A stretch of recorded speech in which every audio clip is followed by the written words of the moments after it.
Hi, welcome back. I'm Kevin Price, talking to you about you and your business. It's your business to keep track of what's happening in Washington, D.C.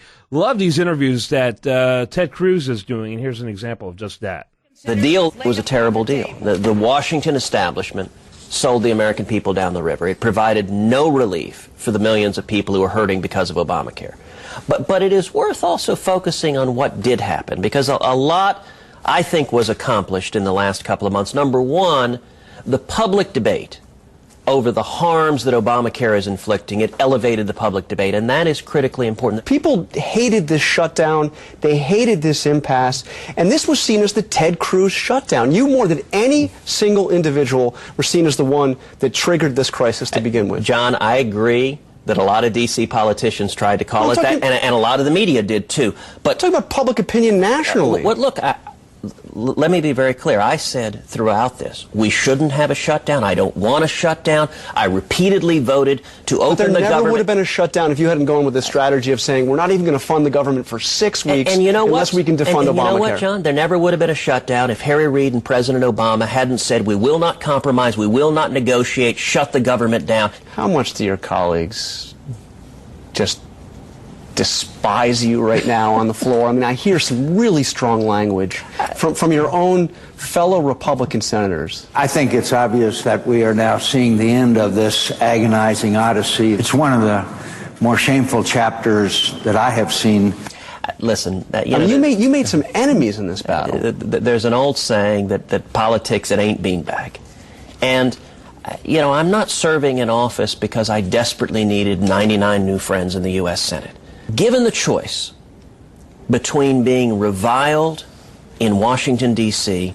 and appreciated in Texas, or reviled in Texas and appreciated in Washington, I would take the former 100 out of 100 times. You did a radio interview where you compared Senate Republicans to an Air Force going over and bombing their own troops, bombing conservatives, bombing House conservatives. And when you've got half the Senate Republican caucus firing their cannons at the House Republicans, it sabotages the effort. The reason this deal, the lousy deal, was reached is because, unfortunately, Senate Republicans made the choice not to support House Republicans. But you're saying more than that, though. You're saying that not only did they not support House conservatives, that they attacked House conservatives, House Republicans. Well, and I think that was unfortunate. I think it was unfortunate that you saw multiple members of the Senate Republicans going on television, attacking House conservatives, attacking the efforts to defund Obamacare, saying it cannot win, it's a fool's errand, we will lose, this must fail.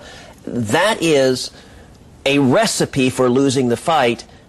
And it's a shame. We didn't win this battle, but I am encouraged that we have demonstrated when the American people stand up, the House of Representatives will listen, and I hope in time the Senate will listen also. What next? We have another deadline. Government funding runs out on January 15th. Will you rule out pushing to the brink of another shutdown by saying you would block funding for the government unless Obamacare is defunded? Will you do that again? I would do anything, and I will continue to do anything I can to stop the train wreck that is Obamacare. What I intend to do is continue standing with the American people to work to stop Obamacare, because it isn't working, it's costing people's jobs, and it's taking away their health care. All right, great stuff. When we come back, much more for you right here on The Price of Business.